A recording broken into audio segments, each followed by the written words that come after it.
One of the things that people experience when they're trying to do any kind of work using IEMT or a lot of change work models is that they come from the mentality of, can this model be used for X, Y, and Z?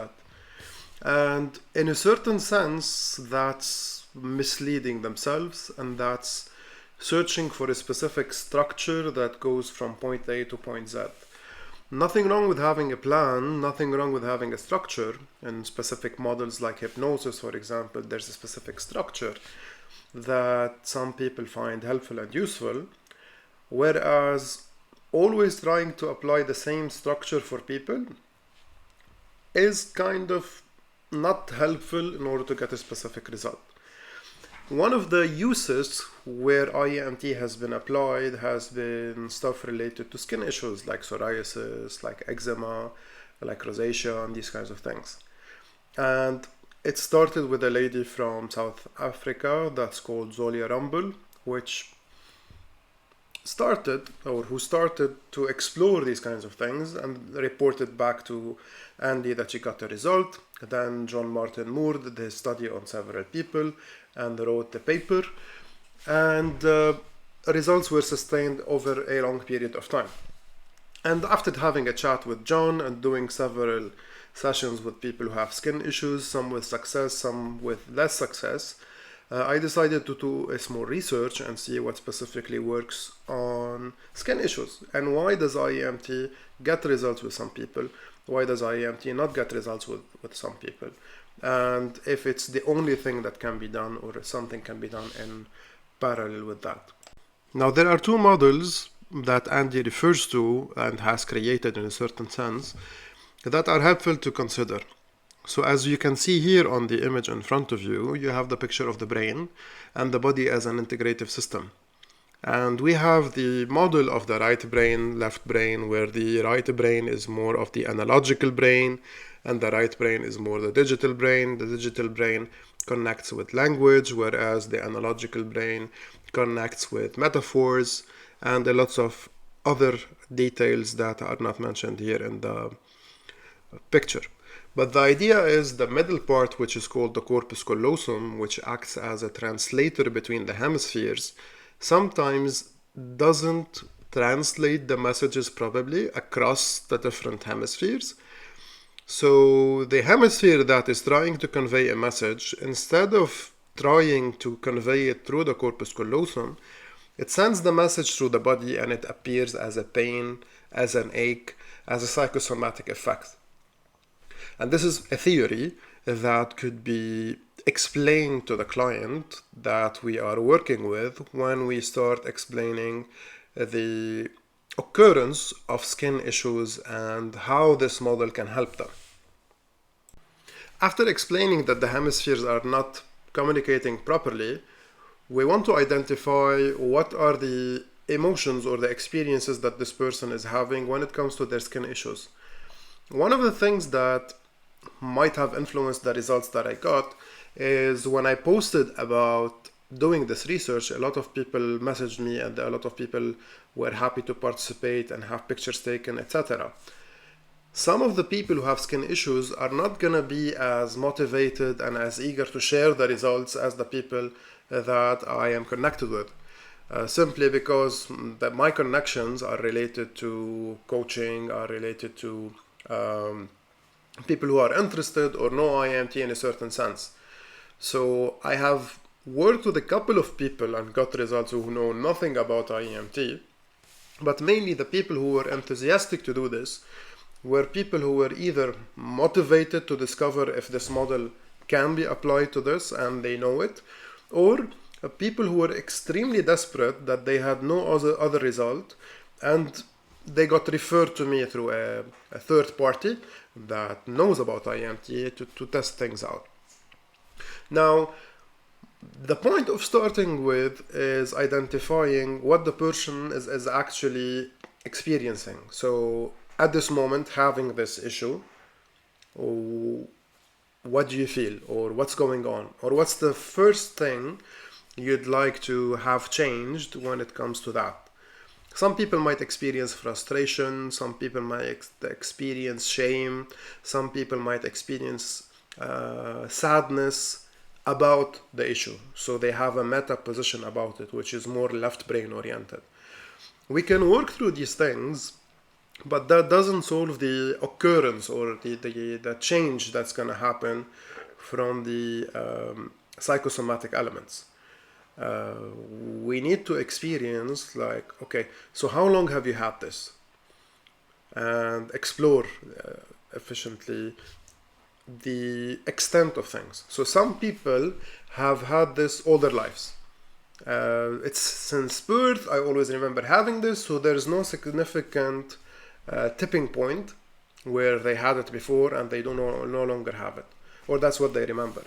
Whereas some people, there's a specific tipping point, like there was a loss in their life, they experienced a certain sense of grief, they experienced a certain sense of frustration, anger. Some people experienced some forms of abuse, and then this started. So a good starting point for the people who have a specific point in time where it started, which is when we ask them, so when did this start? They might say, when I was 10. You could start by asking them, what happened during the year before that, the 12 months before that? And by exploring these things, there is a potential of finding a linchpin. There is a potential of finding a certain loss. There's a potential of finding something that happened with them that they could not express but felt very, very bad about, which is very typical for a right brain experience or an emotion that the right brain had that it could not convey properly to the left hemisphere. And by identifying that and asking them, so this feeling that you experienced back then, how strong is it over 10?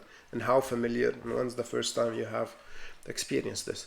Or they might say, I have a specific memory, and you don't need to go through the K pattern questions, and you go, okay, so focus on this memory that you've got right now, and you do the eye movements on them.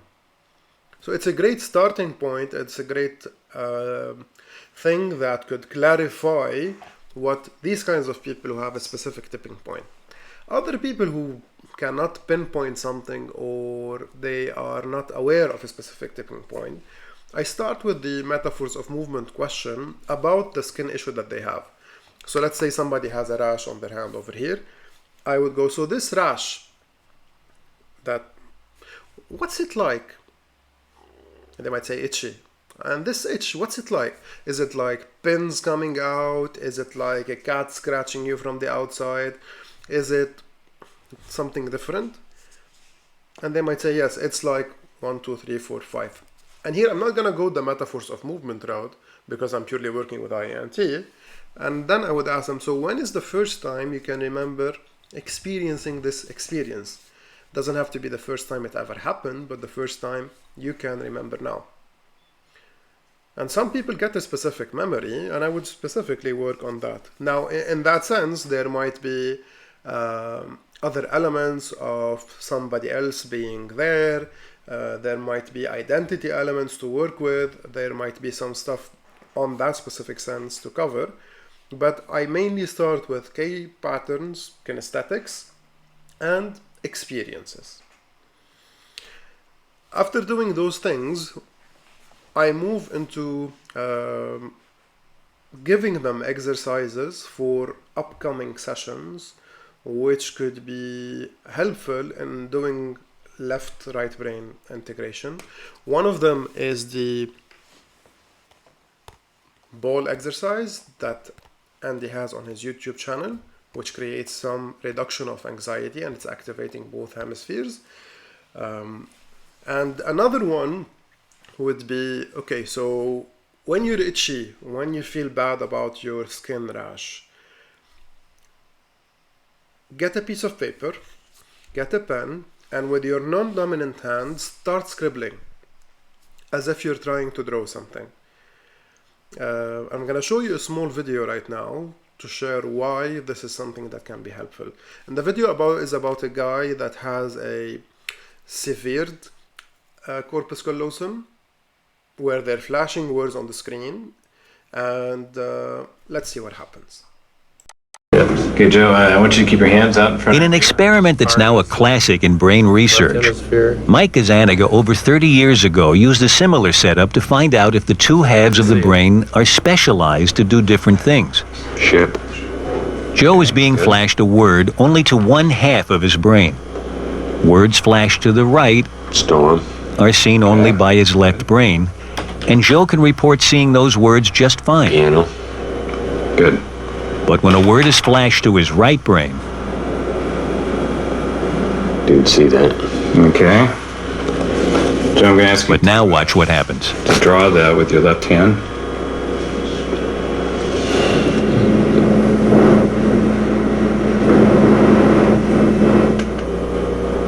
You're gonna be lost. Why don't you try drawing another picture of it over here if that will help you.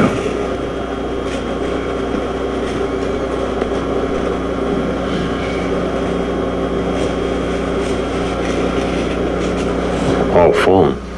Oh, okay. It's almost as though somebody has given him a secret communication. That's right. Now he knows that it's a telephone. But up until then, he was blind to it. Now, after I showed this video to the client, I told them, so this guy has his corpus callosum severed. I'm not sure of the proper pronunciation, but I tell them, yours isn't. So you're doing this naturally, without having the corpus callosum severed. The idea here is to identify the distrust or the lack of communication between the hemispheres. So by giving them the exercise of when you feel a feeling and you don't know where this feeling is coming from, get a piece of paper and start scribbling with your non-dominant hand. Usually for a lot of people it's the left rather than the right.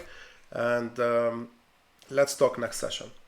And when we meet next session, I get them to send me the picture, I flip it, and I get them to look at it. And I go, so as you look at this image right now, as you draw it, does any memory come to mind? And for now, every single person I've worked with, maybe 90% of them, whenever I show them the picture flipped and I get them to focus on it, a memory pops up. And I just tell them, okay, so focus on that memory, and then we do the eye movements. And now I'm gonna add one more model that Andy recently developed that has been helpful in explaining why the other things I'm doing are getting some results with people. If we take a quick look on this model, we notice that there are, on the left, intrinsic pressures, which is something that's coming from the inside, emotional preloading and baseline state, which is the past of the person. We have on the extreme right, extraneous pressures, which are things that come from the environment, from the workplace, from parents, from things that people live with. And we have the antagonistic emotions and states, which are things that decrease the experience of a person. And if we look in the middle, we have the dominant emotion, or we have the dominant experience. And let's say that the dominant experience over here is the psoriasis or the eczema. And if we think of it, we have things that enhance or increase the eczema and psoriasis, and we have things that go along with it. So things that increase it could be something like anger, where a person might be scratching their forehead. Things that go along with it could be shame, shyness, etc. So by uncovering these things that go along with the dominant experience that the person is having, I can work on these experiences that the person is having in order to reduce some of the emotional impacts that they are experiencing. So this is somebody I had worked with as I was beginning the study. This person basically had eczema for a very long time. So after the first session, we observed this following result, which if you can see behind your ear, there was some skin disturbances over there. And just after the first session, there was a change in that. Now there were other areas of her face where she had a spread of eczema, and if you look at this picture over here, you can see her forehead, which on the top is when almost we were doing the second session. Below that was around the third session, so it was taking more time to get results when it comes to that with her. But after a period of 3 to 4 months, which we did around 5 to 6 sessions, we got to this place. So if you can see, the top section is lately in April 2024, and the one before that was in March 2024. So expecting results to happen overnight, or expecting results to happen just because we did some work and some eye wiggling, is somehow misleading for us and for the clients. And giving things its proper time would be very helpful. And if we observe the next set of pictures, I was working with this person, and if you can see, there are like red spots spread around his head. We did an IEMT session on its own. We didn't quickly get results, but we did IEMT with other forms of connecting and doing right-left hemispheric interactions. And after the second session, there was a complete clear up in his head. So that's why I'm recommending doing stuff that create some internal congruence between feelings and logic is very helpful. So I hope this shed some light on how to use IEMT in a certain way with people's skin issues. And if you have any questions, feel free to message me, and good luck.